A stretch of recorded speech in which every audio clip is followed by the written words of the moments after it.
अब इस सेक्शन में हम बात करेंगे इम्पॉर्टेंट मेडिसिनल ड्रग्स और उनकी कैटेगरीज की, कि हमने किस तरह से जो मेडिसिनल ड्रग्स हैं उनको कैटेगराइज किया हुआ है। तो उसमें जो मेडिसिनल ड्रग्स हैं उनकी कैटेगरीज जो हैं वो क्या है, यूजेज पे डिपेंडेंट है, कि जो कैटेगरी है उसमें जितनी भी ड्रग्स आएंगी उनका समवट एक सेम ही यूजेज होगा। तो उसमें से जो सबसे पहली ड्रग्स हैं या सबसे पहली जो कैटेगरी है उसको हम कहते हैं एनाल्जेसिक्स। अब एनाल्जेसिक्स क्या है, वो पेन किलर्स हैं। They are used to reduce pain. Pain किसी भी तरह की हो सकती है। अब इंजरी से रिलेटेड पेन भी हो सकती है, सर दर्द भी हो सकती है, जनरल पूरी बॉडी में अगर पेन है, मस्कुलर पेन है तो वो भी पेन है। अब ये पेन की डिफरेंट टाइप्स हैं, उसके लिए हम जिस टाइप की मेडिसिन यूज़ कर रहे होते हैं वो सारी की सारी आ जाती है एनाल्जेसिक्स के अंदर। हमारे पास एनाल्जेसिक्स की बहुत कॉमन एग्जांपल है, दैट इज़ हमारे पास एस्पिरिन है जो आपको हर दुकान से मिल जाएगी, पैरासिटामॉल है वो भी आपको ओवर द काउंटर मिल जाती है। और ये ओवर द काउंटर इसलिए मिल जाती हैं कि they are considered safe enough कि ये ओवर द काउंटर मिल जाए और कोई भी बंदा इसको यूज़ कर ले। बट स्टिल नोबडी रिकमेंड्स कि आप ये चीज़ें जो हैं, पेन किलर जो हैं, ये एक्सेसिवली यूज़ करें, क्योंकि आपकी बॉडी आदी हो जाती है पेन किलर्स की और फिर वो डोजेस आप पे इफेक्ट नहीं करती, फिर आपको हायर डोज लेनी पड़ती है।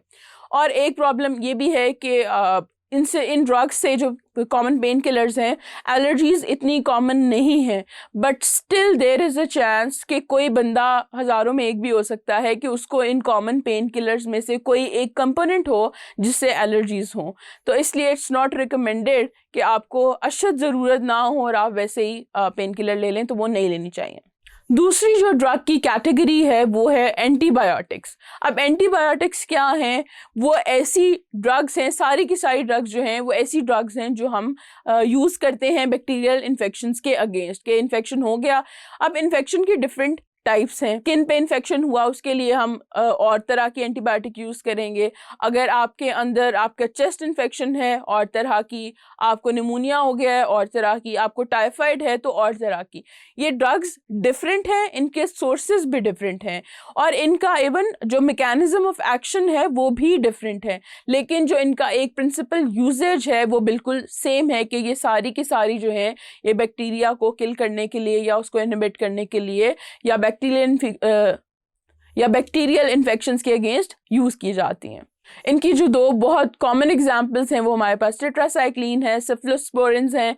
ये एंटीबायोटिक्स जो हैं ये हम यूज़ करते हैं कॉमनली। फिर जो थर्ड कैटेगरी है ड्रग्स की वो हैं सिडेटिव्स। अब सिडेटिव्स जो हैं वो क्या करते हैं कि दे इंड्यूस सिडेशन। सिडेशन का मतलब है नींद, यानी कि ये ड्रग्स लेने से आपको नींद आती है।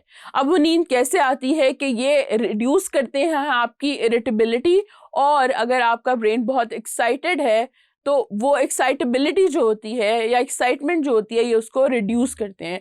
यानी ओवरऑल सेडेटिव्स का काम ये है, इन्होंने आपकी जो सेंसेस हैं उनको नम कर देना होता है, जिसकी वजह से आप पुरसुकून हो जाते हैं और आपको नींद आ जाती है। इसकी जो एक बहुत कॉमनली यूज सेडेटिव है वो डायज़ेपम है, और भी बहुत से सेडेटिव्स हैं, लेकिन सेडेटिव्स जो हैं दे आर ऑलवेज रिकमेंडेड कि ये प्रिस्क्रिप्शन पे ही सेल किए जाएं, और ऐसा ही होना चाहिए, क्योंकि सेडेटिव्स की कोई भी जो हायर डोज है वो सिवियर प्रॉब्लम्स क्रिएट कर सकती है। It can even cause death अगर ये आप लीथल डोज, ऐसी डोज जो आपकी बॉडी के लिए बहुत ज़्यादा है, आप ले लें गलती से, तो sedatives, high doses of sedatives can even cause death. तो इनके मामले में काफ़ी केयरफुल रहना चाहिए। चौथी जो कैटेगरी है ड्रग्स की, दैट इज़ वैक्सीन्स। अब वैक्सीन्स किस लिए यूज़ होती हैं? They are use to develop immunity against viral and bacterial infections. अब वैक्सीन्स जो हैं ये हमेशा as a preventive measure use हो रही होती हैं, यानी ये इसलिए ली जाती हैं कि ख़तरनाक बीमारियां लेटर ऑन आपको ना हो। तो हमारे पास बहुत सी जो डिजीज़ेज़ हैं उनकी हमारे पास वैक्सीन्स हैं। हमने फ्लू की वैक्सीन बनाई हुई है।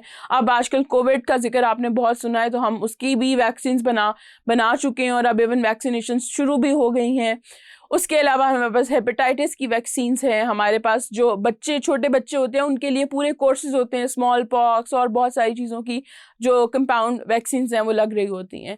तो ऐसी कोई भी ड्रग जो as a preventive measure use हो रही है किसी भी बैक्टीरियल या वायरल इन्फेक्शन के अगेंस्ट, तो हम उसको वैक्सीन की कैटेगरी में डाल देते हैं। जब ड्रग्स की बात आती है और एंटीबायोटिक्स वगैरह की बात आती है तो कुछ 2-3 टर्म्स हैं जो कि हम कॉमनली एक दूसरे में अल्टरनेटिवली यूज़ कर लेते हैं, लेकिन there is a difference between these 3 terms. हम जिन टर्म्स की बात कर रहे हैं वो हैं एंटीसेप्टिक्स, एंटीबायोटिक्स एंड डिसइंफेक्टेंट्स। अब मैं आपको बताऊंगी कि इन तीनों के दरमियान में बेसिकली डिफरेंट क्या है। अब जो एंटीसेप्टिक्स हैं वो क्या करते हैं कि they reduce the possibility of infection on skin, यानी कि एंटीसेप्टिक्स जो हैं हम यूजुअली वो स्किन की सरफेस के ऊपर यूज़ कर रहे होते हैं। जैसे कभी भी आपको इंजेक्शन लगाना हो या आपका ब्लड ड्रॉ करना हो तो जो भी वो हेल्थ केयर पर्सन है वो आपकी स्किन को पहले किसी चीज़ से साफ़ करता है। वो जिस चीज़ से साफ़ करता है वो क्या है, वो एंटीसेप्टिक है।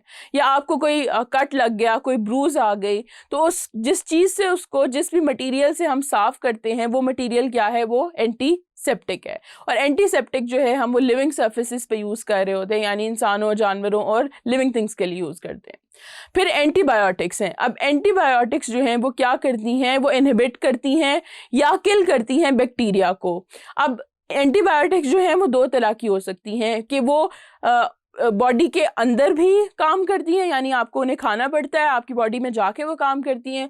और अगर इन्फेक्शन जो है वो स्किन के अंदर है, स्किन के ऊपर है, कोई ऐसी चीज़ है, तो उसके अगेंस्ट भी एंटीबायोटिक्स होती हैं। तो वो वाली जो एंटीबायोटिक्स हैं वो आपकी स्किन पे भी यूज़ होती हैं, लेकिन इनका जो इंटायरली काम है वो बैक्टीरिया को इनहिबिट करना और या किल करना होता है। तीसरी जो टर्म है दैट इज़ डिसइंफेक्टेंट्स। अब डिसइंफेक्टेंट्स जो हैं ये बहुत सारे, एक wide variety of micro organisms के अगेंस्ट जो है ये क्या होते हैं, ये इफ़ेक्टिव होते हैं। अब ये इफ़ेक्टिव तो होते हैं लेकिन डिसइंफेक्टेंट्स सेफ़ नहीं है ह्यूमन यूज़ के लिए या लिविंग यूज़ के लिए, कि डिसइंफेक्टेंट्स को हम अपनी बॉडी पे नहीं यूज़ करते, ये सर्फेसिस को क्लीन करने के लिए यूज़ किए जाते हैं। जिस तरह एक बहुत कॉमन प्रैक्टिस है कि हम जी फिनाइल डाल के तो फर्श साफ़ कर रहे होते हैं, सर्फेसिस को क्लीन कर रहे होते हैं। अब जो फिनाइल है वो जो है आपके लिए सेफ़ नहीं है कि आप अपनी स्किन भी उससे साफ़ करें, तो वो क्या है, वो एक सरफेस क्लीनर है। इसी तरह मार्केट में बहुत सारे सरफेस क्लीनर्स अवेलेबल हैं जो आपके किचन की सरफेसेस के लिए, किचन सिंक्स के लिए, वॉशरूम के लिए अवेलेबल हैं, लेकिन वो सारे के सारे डिसइंफेक्टेंट्स हैं। वो लिविंग सरफेसेस पे यूज़ नहीं होते, वो कॉमन जो हाउस होल्ड या हॉस्पिटल एनवायरनमेंट्स में जो सर्फेसेस हैं उनकी क्लीनिंग के लिए यूज़ होते। तो ये एक मेजर डिफरेंस है इन तीनों टर्म्स के दरमियान में।